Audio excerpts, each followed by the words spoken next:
So the brand new Pixel 9a has a lot of things that make the 9 a great entry-level phone. I mean, at $700, is it a great entry-level phone? We can discuss that in a moment, but basically, how has a formula been retained or omitted? Well, here's everything you need to know. If you want more Pixel coverage from 9a to the upcoming Pixel 10, then hit that subscribe button because we have you covered. It helps me out and you get some nice things later down the line and in the interim. So yeah, cheers. I think Google clearly took the memo that we posted last year about the design, and although it is sad to see the core formula adjusted, I do think the Pixel 9a is different enough from the regular Pixel 9 to be a really solid alternative.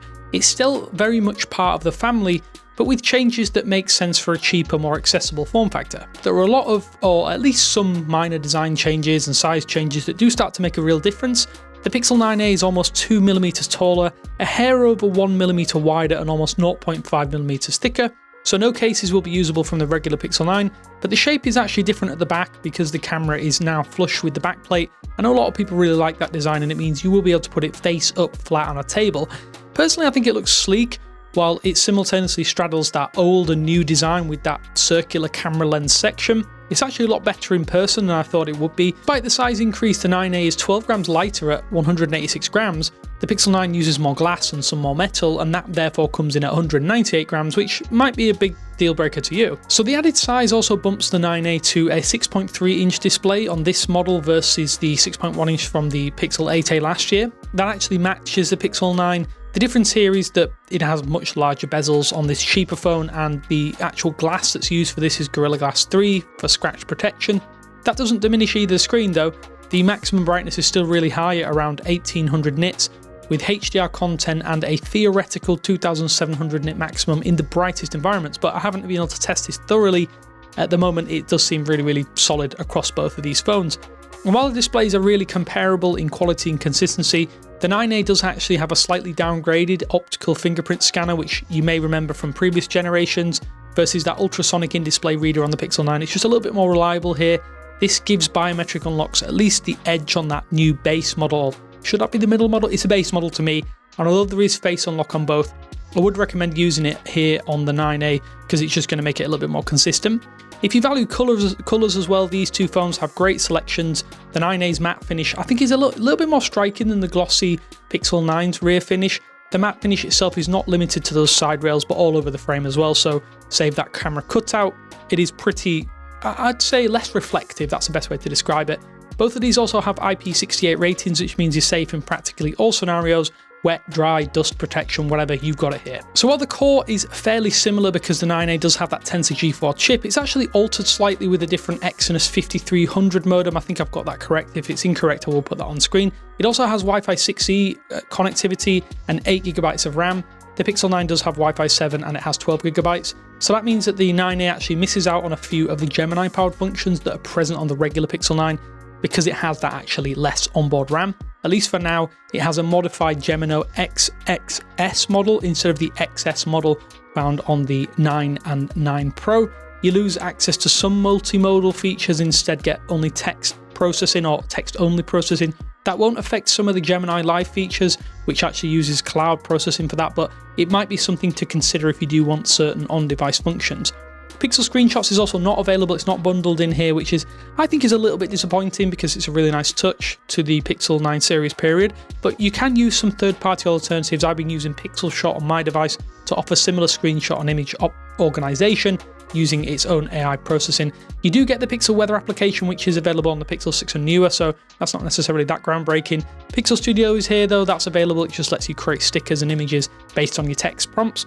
Reimagine is also one of the only other AI features to make the jump down as part of that Magic Editor suite. So yeah, you don't have all of the AI features, but a fairly good summation of them when it's all things considered. So because it isn't quite as capable, you actually don't get call summary functions on the Pixel 9a. So if you care about certain AI functions like this, which I think a lot of people may tout as one of the best benefits of the Pixel 9 series in general, you're better off going with that base model because it just has a far better feature set. Luckily, the update schedule is the exact same on both of these, and although it launched without some functions included, the 9a will get 7 years of OS versions to match the Pixel 9.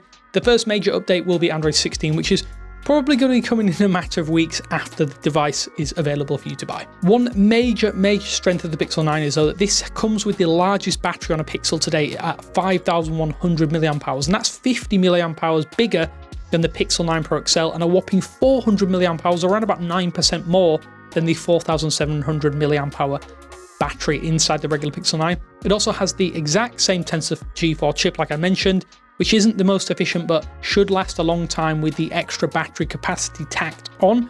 For us, we're getting multiple days if you don't use it too heavily, but at least in theory, it should mean that the extensive battery life, or there should be an extensive battery life gap between these two when compared. The older handset does have an edge in charging speeds though. The 9A has actually increased its charging to 23 watts via wire by USB-C, while the 9 still has that 27 watt wired charge. It's not quite 30 watts as it's been touted, but it does also have 21 watt wireless charging, slightly faster with the supported Pixel stand versus that 7.5 watt on the Pixel 9a. So yeah, if you want the fastest charging speeds, go with the 9. If you want potentially the longest battery life on any Pixel for a long time, then I would say go for the regular Pixel 9a. Another thing to note is if you want that best camera system, then the Pixel 9 is objectively the choice here. While the 9a does have a solid 48 megapixel main sensor, which paired with that slightly long in the tooth 13 megapixel ultra wide, the experience is, from what we can tell so far, it's a notable step down over the base Pixel 9 due to the physics of that bigger, high resolution 50 megapixel main sensor and 48 megapixel ultra wide on the base model. That aside, images, they do look really quite similar across the board and provide that textbook contrasted look, albeit tuned down or toned down compared to years previous. You would expect photo quality to drop off drastically from the 9A to the 9 when you start to compare these, but the main sensors really aren't all that far apart, at least in terms of quality and consistency when you press that shutter button. There is a noticeable downgrade though in the ultra wide lens, at least to my eye, which is more or less flagship level on the Pixel 9, but not quite as impressive on the 9A, although it still hangs in there considering it is a slightly old sensor. Some other notables with the camera this time around is that the 9A now comes with macro focus.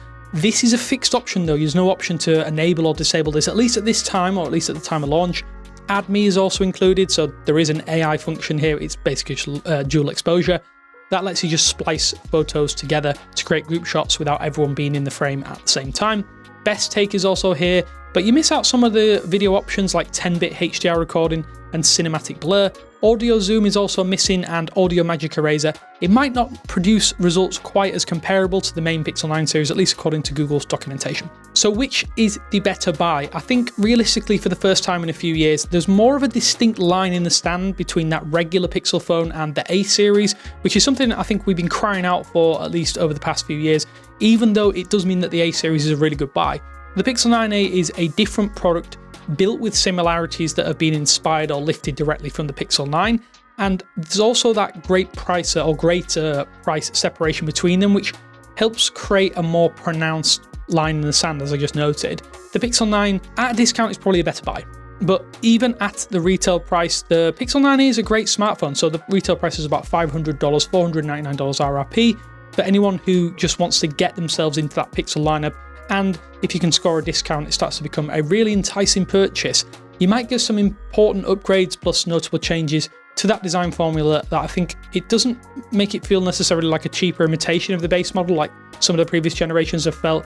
Although that is a nitpick, it is one of those confusing things that Google has done. They've blurred the lines and now they've created a little bit more separation, and it really does help out and make this product easier to recommend for people on lower budgets. But I'm interested to hear what you think. Do you think the Pixel 9a is a good buy? I know there's been a little bit of pushback on that camera bar design or lack thereof. I actually think it looks a lot nicer in person than I really realised, and that tends to be the case with every A series phone. When you see the renders, you don't necessarily match up with what it's like to use in the real world. But let me know, do you think the Pixel 9a is a good buy this year versus the Pixel 9? I think last year the Pixel 8 was a better buy.